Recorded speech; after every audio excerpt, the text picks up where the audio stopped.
Okie doke. So we're doing our Solar Noon Tuesday. Let's see, it's May 11th. Got a couple, at least one new person here, and you're listed there as Tara, but is that your name there in Bermuda? Yes, it is. That it is. That's my first name. That's correct. Okay. All right. So welcome, Tara. He's actually driving through Bermuda, which I didn't think you were allowed to do anyway. I thought you had to use bicycles. Or... No, you're not supposed to be doing it at all. That's correct. Okay. I figured he was somewhere where they drive on the other side of the road because I'm looking out the other window. Yeah. That's right. We drive on the correct side of the road. Oh, no. That's right. The proper side. You know, it's funny when we moved to England for it was a lot easier to get used to driving on the with the steering wheel on the right side of the vehicle than it was coming back. Right. I don't know why that was. You know, I never had an issue of being on the wrong side of the road or anything until I returned home. And then it was like, oh my God, I'm driving head on into traffic, you know, so. Well, I've only ever driven in the US once, and that was the last time I ever drove. That was in 2003. Okay. And it was a stick shift vehicle that I rented. Yeah. And I tell you, it was so complicated driving on that side of the road with a stick shift. Oh, well, we appreciate it that you didn't try it a second time. So all of us, thank you. Okay. I feel much safer taking aircraft or train in the US. Much more comfortable. Okay. Well, good luck finding a train. So. Yeah. Well, we to travel to New York a lot until the COVID, because my wife's got an office in New York. Okay. And we used to travel on the train a hell of a lot. It was brilliant. I thought it was just so comfortable. You know? Okay, well, just for those who joined, Tara's calling in from Bermuda, which is why we're teasing him about driving on the wrong side of the road. All right, well, let me touch on a couple of quick little news updates. Then I thought I would share a remote assessment tool that I ran across that I find helpful and free, so that's nice. And then if anyone has any specific questions, of course, we'll do that before I talk about that other thing. Happy to get folks, really that's the primary purpose of this, is to answer any issues you may have floating out there. But one of the articles I ran across is, of course, we've heard a lot about Biden's clean energy goals that have been outlined, nothing passed yet, but of course they're outlined. And there was an interesting analysis. They just they just released the employment data from the last year in solar. And there was about a 6.7% decrease in employment in solar in 2020. They attribute that to COVID, which I find is an interesting and kind of an easy attribution. I would tend to maybe disagree with that, because solar installations increased fairly dramatically in 2020. So to argue that there was a decrease of employment because of COVID, even though installs went up, seems a little disingenuous. What I really found interesting, though, is that productivity, install productivity, they say for residential systems, productivity increased about 19%. And for utility scale systems, it increased about 32%. So what I'm reading into those numbers is that system installation has become a lot more efficient, whether through technology or practices. And that's led to some decline in employment, which, you know, it strikes me as good, not so good, you know, but it's normal. It's the way industries go when they become more efficient. So, and 60% of all those employed in solar in the field are doing installation. So I would think that a large portion of those productivities came in systems that are just easier to install, you know, less parts, less complexity. to the system.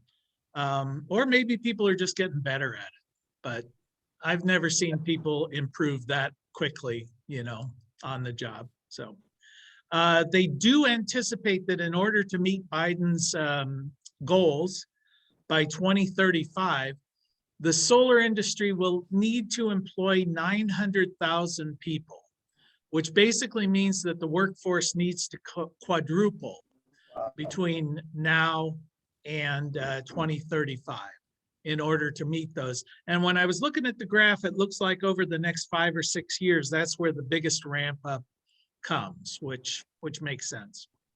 Although if we keep seeing efficiencies like this, who knows, maybe they'll all be mechanized, so we'll all be out of work. We can only hope. All right. And speaking of improved efficiencies, I know we discussed before the solar app, solar APP, which is a goal that was established to try and standardize all solar installation applications going online. And it's incentivizing municipalities and other authorities having jurisdiction of utilizing this system. And it was a joint venture between, I think it was CEA, Solar Industries Association, and NREL, the National Renewable Energy Lab. Well, apparently NREL just handed it off to Underwriters Laboratories. So the government's no longer going to be involved in this. They claimed in the article that it's to speed up implementation. Not quite sure. I assume maybe that's right. Or maybe they got marching orders from on high. But anyway, Underwriters Lab is now going to be handling the solar app process, which I don't know if that's good or bad, since UL is a private company, to have control over the entire national applications process. Who knows? We'll see. So anybody have any comments on those particular items there? Yeah, Bill? Oh, go ahead go ahead, Bill. You're muted. No, not on that item. I just have some other things. Okay, yeah, jump in. This is a good time. So, okay, I want to share my screen and show you two 5 kW systems that I'm working on. This is can you see my screen? I believe so. Yeah. This is a 15 kW system, single axis tracker that spans a retention pond. And I do not think it will ever get built because of the fact occasionally there's going to be water in that pond. But I just wanted any comments. I have, about the shock and electrocution hazard, if you will. I would use microinverters. Therefore, the max, if the voltage got out of a panel, right? And right. Somebody were standing next to the array in water, maybe, I see you're shaking your head. I appreciate that. Yeah. No, well, I was just thinking, because the only way that would happen is through a ground fault. And the microinverters are designed to immediately shut down in the case of a ground fault. So I really don't see I guess when I'm saying that, though, you could have a ground fault that would draw back from the grid, feeding from the grid. That's a possibility. But if you have overcurrent protection of any sort in your disconnect, like your AC disconnect that connects you to the grid, that should short out or trip. So there really should be almost no risk of that.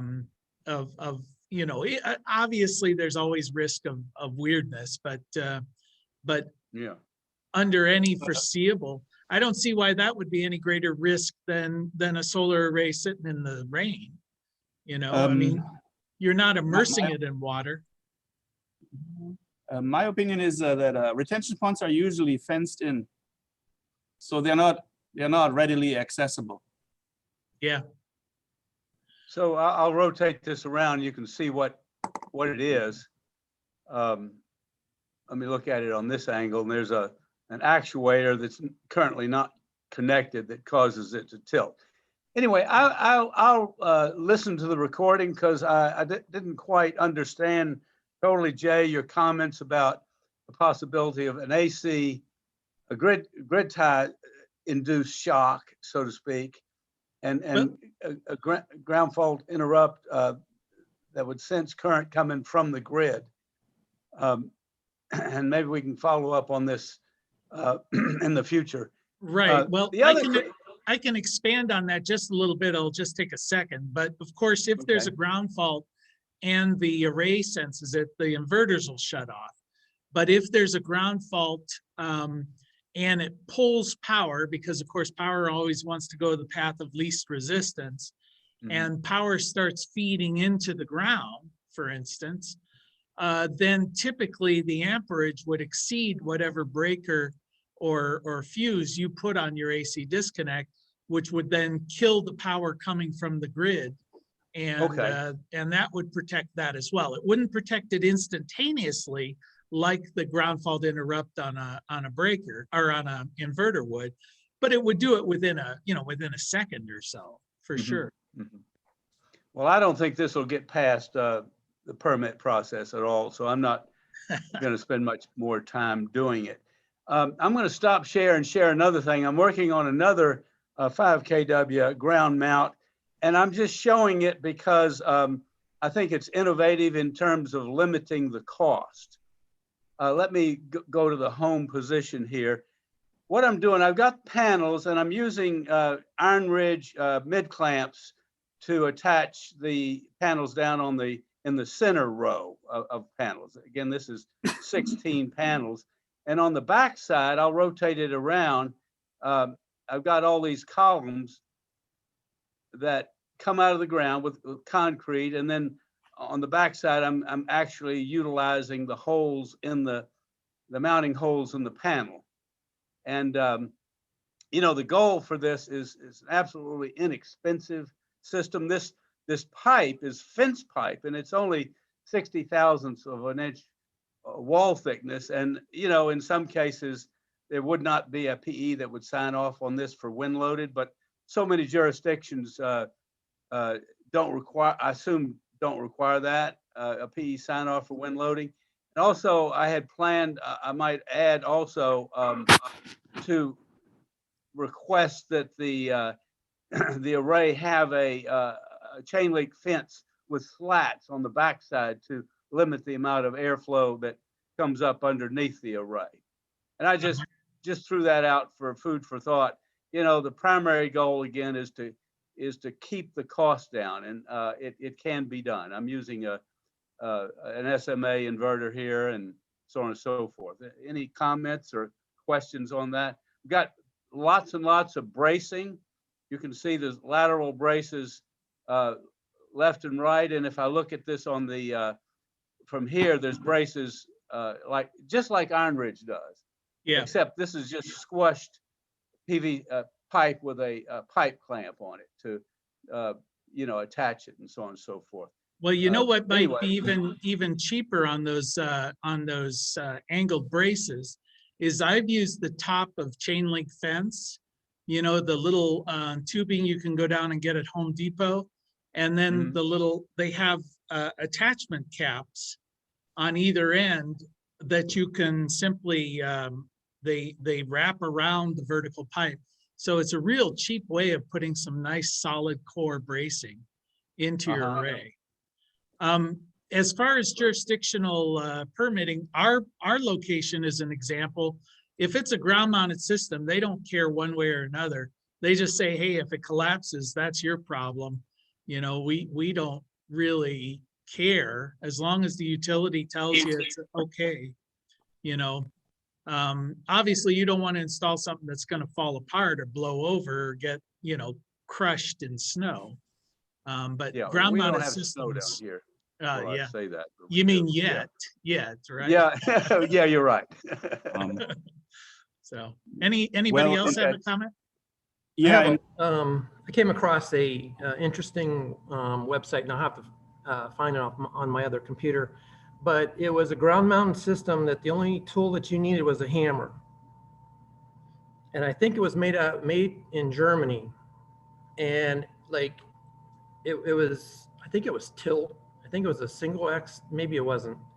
But the only thing that you needed was a hammer, and basically, I think it was probably pretty expensive, to be honest with you, but it was pretty slick that to save time, that there's a ground mount system that all you need is. If it were from a Kia, all you would need is an Allen wrench, right? But Right. Hey, Jay? yeah, Yeah, that you were talking about the top fence post idea, or the chain link fence. Don't those caps, that they slip on there, they're just friction fit? They're not really attached to the pipe? I would think. Yeah, there's a little, you can put a cap on either end of it, and there's a fitting that they have that has a cap that fits over it, but then it has a circular tightened down clamp attached to it. So what you can do is just angle it to the right place and tighten it down, you know, and then cut the length of the pipe to whatever is the appropriate length to give it good bracing. But mine has been on for 5 years or so. I've had no issues, no slippage, no anything. And I put those on our array because I was concerned that the goats, we run goats in with them. And I was concerned they would headbutt the vertical poles or something and cause some vibration or whatever. And actually there was one that hit one of the angle braces and sort of bent it, but that's the only damage I've ever seen. Hey, Jay. They're pretty strong. Yeah.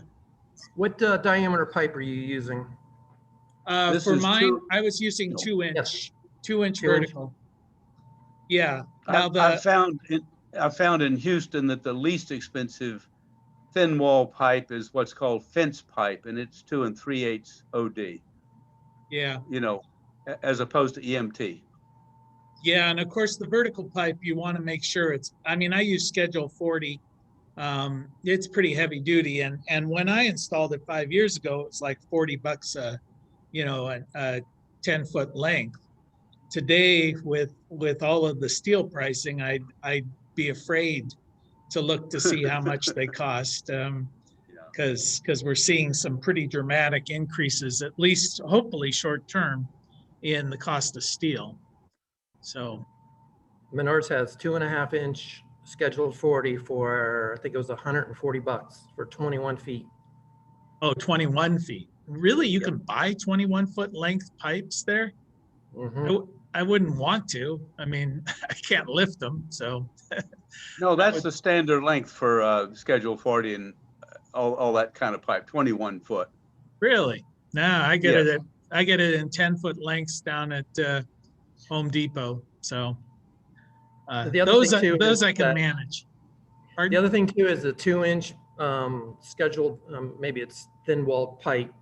But if you put a unistrut 1 5/8 by 1 5/8 right down the middle of it, it fits perfectly. Really? Yes, Gives it more So- support. exactly. I will mention, we did an install in Pennsylvania one time. They were using probably the 21-foot length 3-inch Schedule 40. And the concern we had was trying to lift those up into place. It was a ground mounted system.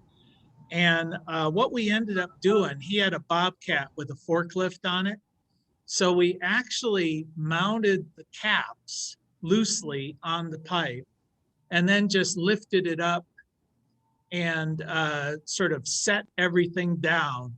You know, it was an iron wrench system. So the little caps all just got people and fitted them onto the vertical pipes that were in place and laid that thing in. So that process worked very nicely. We were able to install the whole system slick as can be. But trying to physically lift that thing up would have been a nightmare.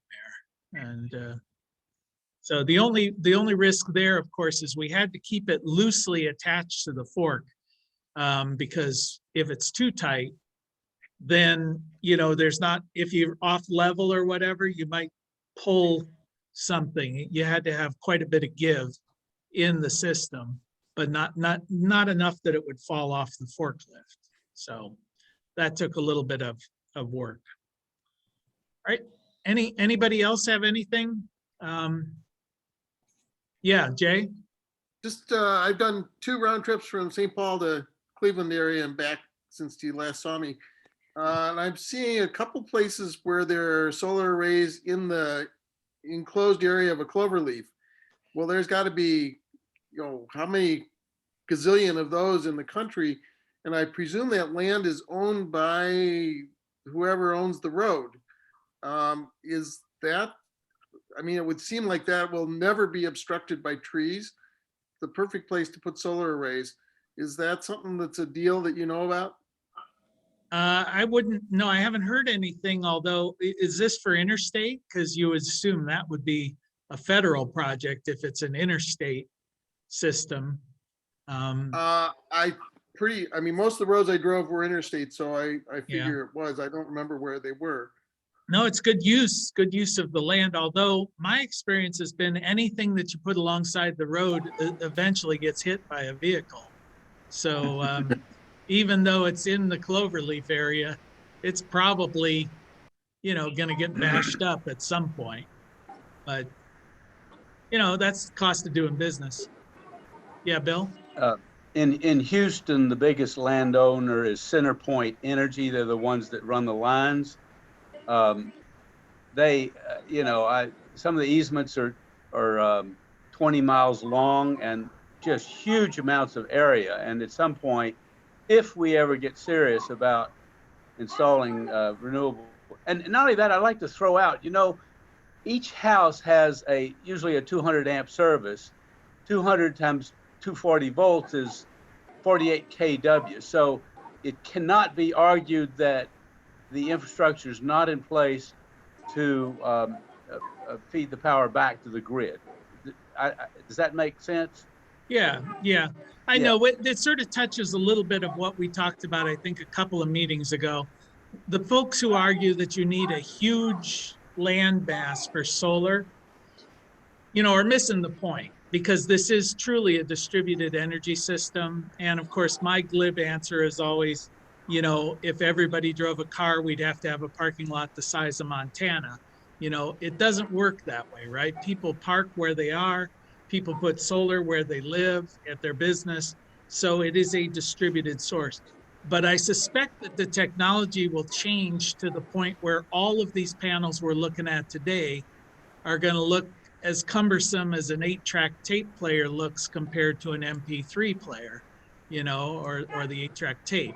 So we're probably going to deal with that issue just simply through technology changes where they almost disappear into the background. So, but even today, I think we're fine. We've got plenty of space. Maybe not in Bermuda, but here we have plenty. We have plenty of we space. don't have much space. It's basically, we would put them on the roofs or certain ground mount. I have a ground mount system here in my, but most of the systems are on roof, and all our roofs that catch water, we got to blow our house. That is our water supply. Yeah. Okay. Rainwater. So. Yep. Okay. John, you had a question? Well, just when you're saying pipe sizes, you're saying ID pipe, right? Not OD? Yeah, I assume so. Yeah, no, I know. Yeah, I assume so, because I know when I've measured the outside. Rigid you get at Home Depot is 2-inch ID. Nominal. Okay. Yeah. Someone else said 2.5, well, that's probably 2-inch ID pipe, and they're going to the outside of it. Okay, so okay.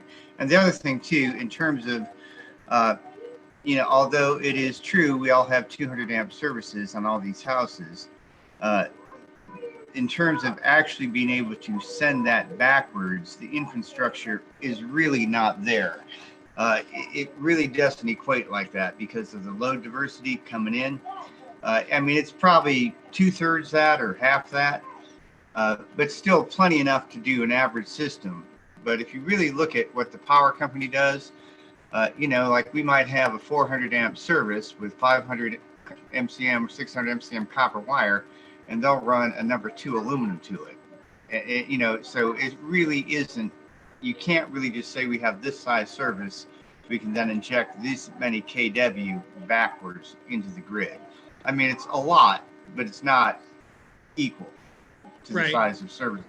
And then if you add in the fact that a certain number of homes will never be suitable for solar because of shading, orientation is usually less of an issue, but certainly shading, space. If you've got a high-rise building, you know, the roof space is never going to be adequate for all of the occupants. I think the issue we're going to run into, at least under current trends, though, is that the utilities are going crazy installing solar.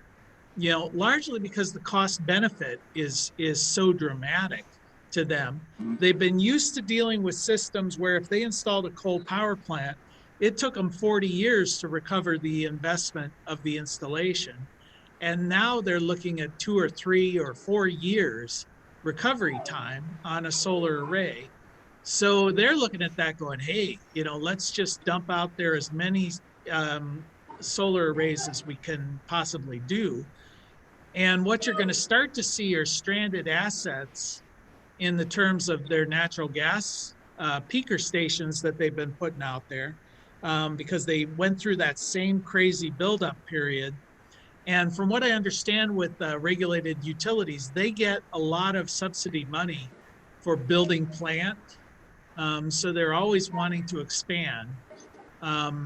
So you may find that their gas power plants, which were expected to have, say, a 25-year or 30-year payback, they might strand those assets after 3 or 4 or 5 years, just because it's cheaper to build a new solar power plant than to continue to buy natural gas. And but then we run into peak versus base load issues with the utilities and how we deal with that. So really grid modernization, grid management is going to be one of the issues that we as an industry are going to have to deal with, you know, because it's going to be a mess. You know, especially since in the past when the utility controlled all of the load demand and all of the supply, they had all the information they needed to manage that system.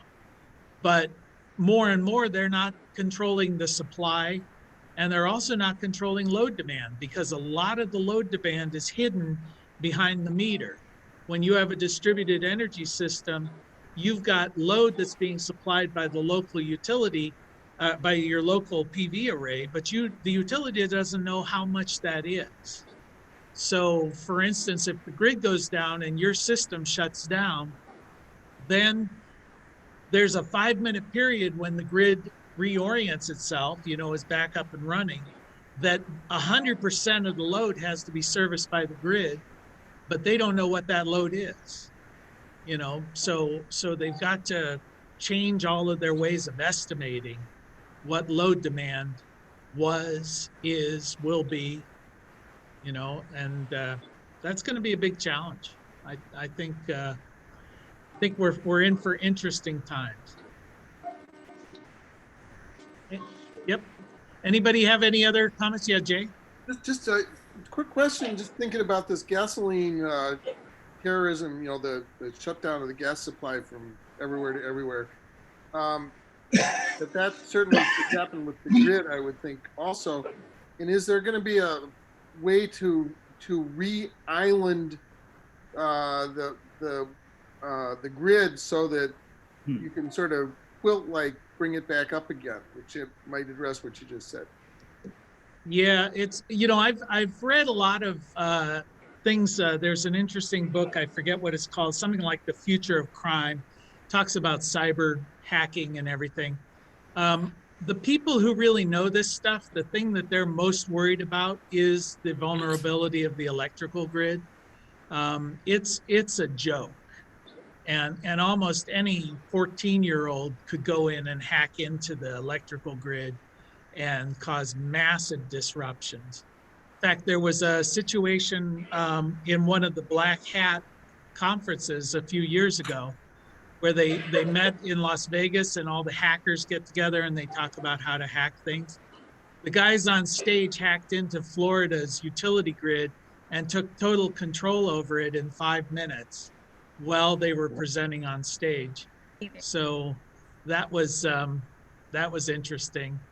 So the other issue there, what were you, as far as, yeah, the restart of the utility is not an easy thing. If you get a widespread outage and you see some of these power plants, like the coal power plants or the nuclear power plants especially, and they get shut down because you got to shut them down if there's nowhere for the power to go. Then there's a large ramp up time, and they usually end up doing that through generators. So there are specific generators, they call them Blackstart generators. And these things send power to start up a larger generator, which then starts the main generator. And you have to cascade this through the entire electrical system because not every power plant has a Blackstart generator. So it's they're actually exploring using solar as a Blackstart generating process, you know, so that they could use battery storage and solar panels to start up these other generating facilities. So it may be a multi-day event to try and restart a major power outage. I mean, you guys, Bill, I see you're shaking your head. In Texas there, that was one of the issues recently down there, is it's not as simple as turning on a switch. Yeah, we were 4 minutes and 37 seconds from a complete ERCOT grid shutdown. And you mentioned days, months were bantered around for restarting, you know. I don't suppose we've ever had one, so we don't really know what it would take, but nevertheless, we take our availability power for granted, and maybe going forward there'll be some huge glitches. Yeah. Not that I'm for them by any means. Well, my guess is that this hacking of the pipeline is one of those things where you ain't seen nothing yet. You know, I mean, this is sort of a precursor to some of the issues we're going to see. And as soon as something like that happens, you can anticipate everybody's going to be rushing out buying your Generac battery backup systems, because, you know, that's how they reacted in California with the wildfires. That's how they react every time there's an ice storm. I'm sure Texas is going through a lot of that right now with everybody buying battery backup systems. And, you know, it's just going to be a kind of a reaction to the increasingly unstable grid that we're dealing with. All right, well, we got a couple of minutes here. I'm going to jump in and show you guys this program that I ran across, and I've been using it. But if you're wanting to do remote site surveys, this one here, it's just called PVSketch. And I did a lot of research, and unfortunately, most of these remote site assessment tools are super expensive. You know, you end up paying a subscription rate that's substantial. But PVSketch, the way they do this is you can sign up for a free account, and it will allow you to do up to, I think it's 6 designs per month for no charge. Then if you're doing more than that, there's, you know, like $30 a month for, you know, 25, and they have a pricing structure. I don't remember exactly how it is, but it's all pretty reasonable. But the idea here is you would type in an address, and it then pulls up through Google Earth an image of where the site is located. In this case, I've got one. This is the one we're going to install in about 2 weeks. And you can come in. If we're going to do a rooftop installation, we might decide here we wanted to do this roof because it's a southern exposure. You would just define the roof space. using this tool. And then you can ask it to generate the design. And it's going to then pack in there how many of the modules you would want or that will fit within that space. You can go in, this is defined as roof 4 here. I'm going to move you guys' image out of the way.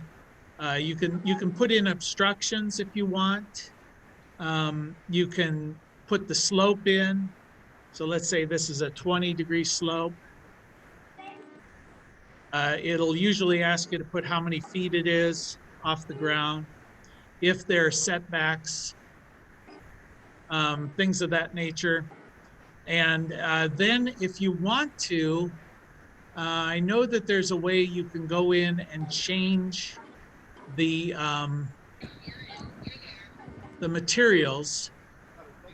Just trying to remember, I end up always trying, oh yeah, the system here. So if I go into the system, it's going to tell me what kind of mounting system I want, what are the panels that we're going to use, do I want them portrait or landscape, the inverter manufacturer, if I've got a specific load factor, what my losses are. So you can get all of that, you can plug those in. Then if I want to go in with my balance of systems, it will allow you to design your racking system, and it will actually give you a printout of all of the materials that you're going to need once you've put in your racking system.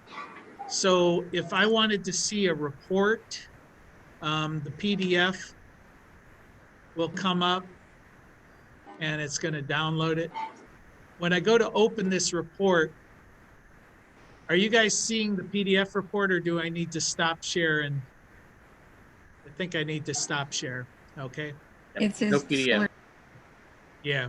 Okay. So I'll go ahead and share one of the reports. So then this would be the report itself. And it will tell you, like, Tim, I know you just joined us, but this is your report that I just sent you. It's telling height, orientation, the engineering forces, spans, things of that nature. It'll do a little bit of a diagram. It'll produce these kind of drawings, which hopefully will help you with the permitting process. And then if you are, the one thing that'll do, you can get a like a sales report. So if you're looking to go out there and try and do an initial sales report, you end up paying like $3 as you're wanting to generate this. Just plug it in, you'll get $3. And then you can get a report that looks something like this, where it will tell you how much it's going to generate. It does a picture. It shows your monthly production. And it will then tell you, it gives a pretty little thing about how many, what the offset is over a 20-year period. And then it will tell you some of the component details. And so it's a nice handy little report. Pretty cheap, $3 to get that. Here's some reports that I did for a commercial system where it shows this was a rooftop mounted on actually a salsa manufacturer, and it shows usage versus production based on the size of the system. It gives you how many years there is to pay back on the system, where the break even will be for it, some of the technologies that have been incorporated. And I wanted to show, this is a report that I do. I've been doing some for the government with the REAP grants, just to show you how cheaply some of these commercial systems can become. This particular one, the same one that we were just looking at, is a commercial system, 19.2 kW system. The gross cost is $53,760. But once you start looking at some of the incentives, the 26% tax credit, 13,978, a 25% REAP grant, which will work for any rural or agricultural business. They define rural as any business in a location or city less than 50,000 people. So, or out in the country somewhere. Then we have the modified accelerated depreciation, where you can essentially take 87% as a tax write-off the first year. So based on your tax rate, that could amount, in this case, if it's a typical corporate tax rate of 9,800, and then you get into some recs and things like that, it ends up costing only 13,967 bucks. So the subsidies right now for commercial rural businesses are pretty dramatic in the US, taking the price from 53,000 down to 13,000 for the, so that ends up with a, with a 5.5 year payback. And then we give them a thing that says, what is the payback if all you get is the tax credit? So getting rid of all the other incentives, and that's a 14.1 year payback, just counting tax credits. And in this instance, I estimated $2.80 per watt. That might be a little bit high for a system of this size, but it is on a fairly inaccessible flat roof, a couple of stories up. So I thought, all right, give them the benefit of the doubt. It might be an expensive install. So normally today in this market, we're seeing about $2.50 a watt fully installed for a system that size. Okay, anybody have any questions or any other comments as you're facing the world today? Oh, Hey, hey, do you do surge protectors, whole home surge protectors? do I do them? Well, I mean, do you recommend that? Yeah, I mean, we put in surge protectors on the, on the incoming service and also on the array, just a little midnight solar surge protector or whatever. It's a good idea, whether you have solar or not. Having some sort of surge protector is a good idea. Another thing, Will Prowse on YouTube, Browse. You know of him? No, not directly, no. Anyways, he did an analysis of comparison between several different panels. He said that the Suntan 250 actually produced 250 watts on a 250 watt panel. Then he took a used Suntan 350 or something like that, and he said that the actual wattage of the panel, since it was used, was somewhere around 270 watts. And he did he was testing various panels just to see how they would perform, and it's pretty interesting.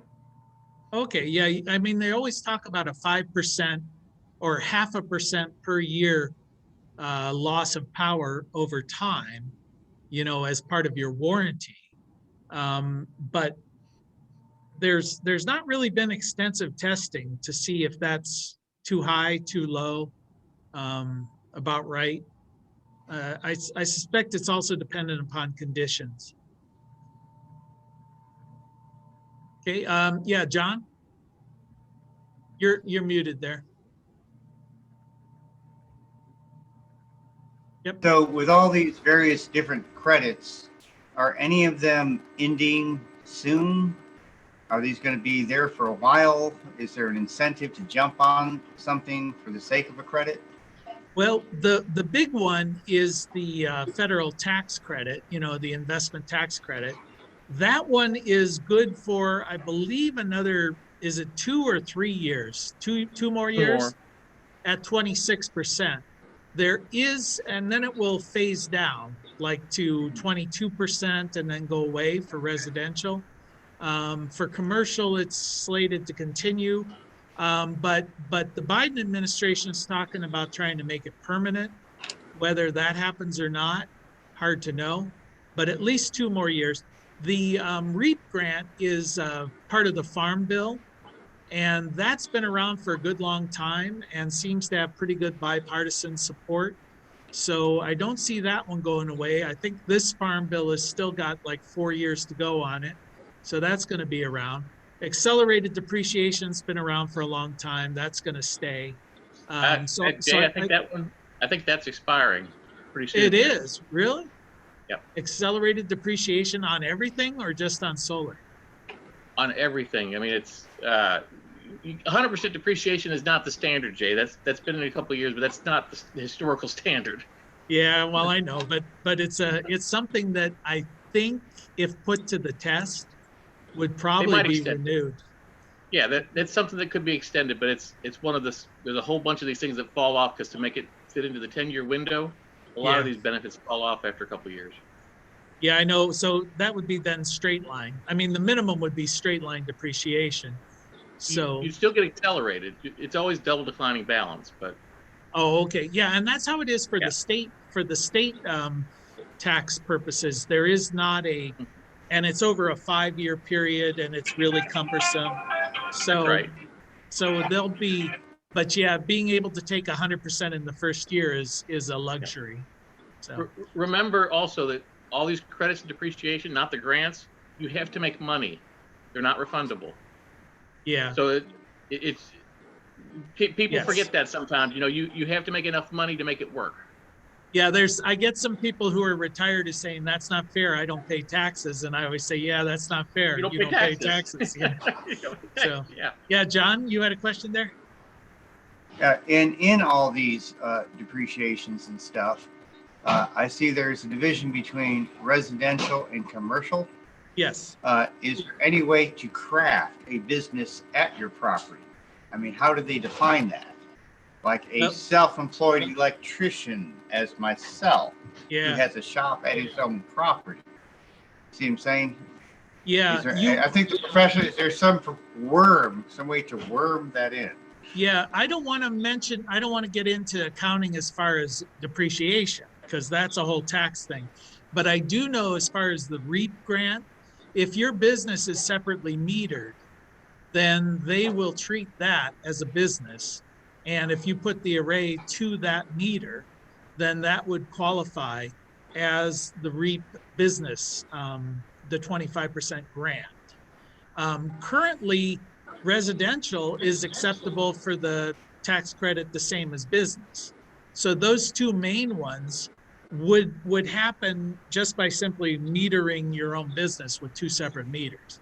The accelerated depreciation, the other depreciations, those are typically things that only apply to businesses, but with individuals, like if you've got an LLC or something, I know that they do allow you to write off a certain amount of your capital expenditures each year. I think, if I remember right, because I'm thinking about when I did my taxes, like you can write off like up to $10,000 or something like that in, capital expenditures without having to depreciate them. You're right, Jay, but you're assuming that you're going to use the array only in your business then? Well, there you get into tax accounting and all that other stuff. You may have to apportion it, so 60% is business, 40% is sort of like you do with the home office kind of thing, But be advised, if you put the home office down, you will be audited. Yeah, that's why I never do. Yeah, so exactly. I agree. Yeah. Yeah. Yep. You sound just like an accountant, Don. So. Okay. Anybody else have any questions here before we're getting almost a minute or two before we need to chop it off? Yeah, Jay, what was that software that you were using? Yeah, it's called PVSketch. PVSketch. Yeah, PVSketch, like sketching a drawing. Right, and it's pretty flexible, and it's limited, of course, but it seems functional for at least a first round site assessment. And that's often what ends up happening is if you get a client who calls you up and says, hey, can you put solar on my home? And that person happens to be located a fair distance from where you live. It's nice to go in and say, here's about what it would be. You know, the danger is, of course, whatever you stick in the ground is what they're going to try and hold you to. So always estimate on the high side, you know? So. Yeah. Okay. All right. Well, let's call it a day. We'll meet again next Tuesday. Thanks everybody for joining. All right. Take care.